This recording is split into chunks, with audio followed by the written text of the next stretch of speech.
As the world marks the United Nations Health Day, a number of new reports have warned that obesity is on the rise with potentially disastrous consequences. A new report from Imperial College London compared body mass index, BMI, which is a measurement that relates weight and height of almost 20 million adult men and women from the year 1975 to the year 2014.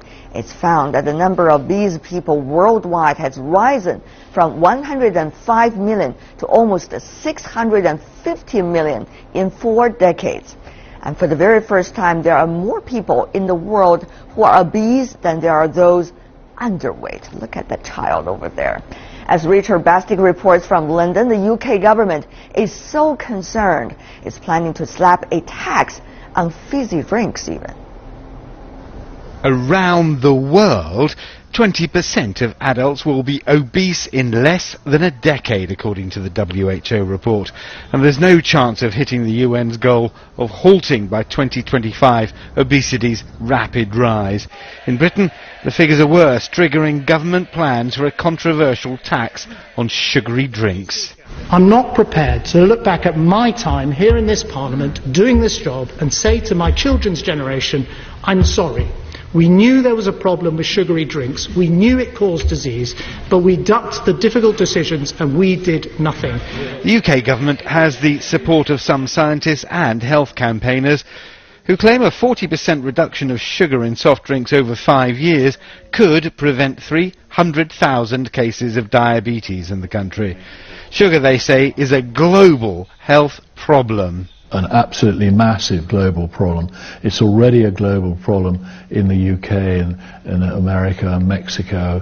We have the heaviest population, or most obese, one of the most obese populations in Europe. The soft drinks lobby, however, specifically uses the example of Mexico to counter UK government plans for a tax on sugary drinks. More than 70% of the Mexican population is deemed overweight or obese, and government taxes have been introduced to change that, a strategy which has failed, according to the UK's soft drinks industry. Where taxes have been introduced, the evidence suggests that they reduce calorie intake by just about 6 calories a day in the case of Mexico. That's not going to address obesity. That's not going to have a real impact. The UK government's plan could be the subject of legal challenge should it be claimed that the new tax disrupts the free flow of trade, while the industry insists it's already reducing sugar content in its products. The United Nations recognises that diabetes and indeed obesity are two internationally growing problems. However, as the UK government has discovered, finding a solution to those problems is often easier said than done.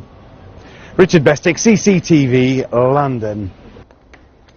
More countries, in fact, have already begun implementing policy to tackle obesity, like what's been indicated in our background earlier, which is absolutely a global concern, the obesity problem. For more on the obesity epidemic, we are joined here in the Beijing studio by 2 panelists, Dr. Fang Hai, who is a professor at the China Center for Health Development Studies at Peking University. Dr. Fang, welcome to our program. Will join us from Beijing, Dr. David Rothstein, who is a vice president for medical affairs at United Family Healthcare. Welcome. And also joining us from Washington, D.C. is Dr. Eric Ding, who is an epidemiologist and health economist at Harvard School of Public Health. Welcome to the 3 of you, gentlemen. First of all, Mr. Rothstein, we see this trend. Not only people are fighting hunger, but also obesity at the same time. How should we understand this apparent conflict of ideas, it seems? Yes, well, we have paradox, to as they say. It's a paradox, isn't it? But we have to remember that obesity is also a malnutrition problem. It just happens to be an overnutrition problem. And in the case of the epidemic sweeping the world, it tends to be associated with growing prosperity, growing urbanization, and a shift away from physical activity. Dr. Ding, are the businesses guilty for this? We see these sugar drinks everywhere, soda water,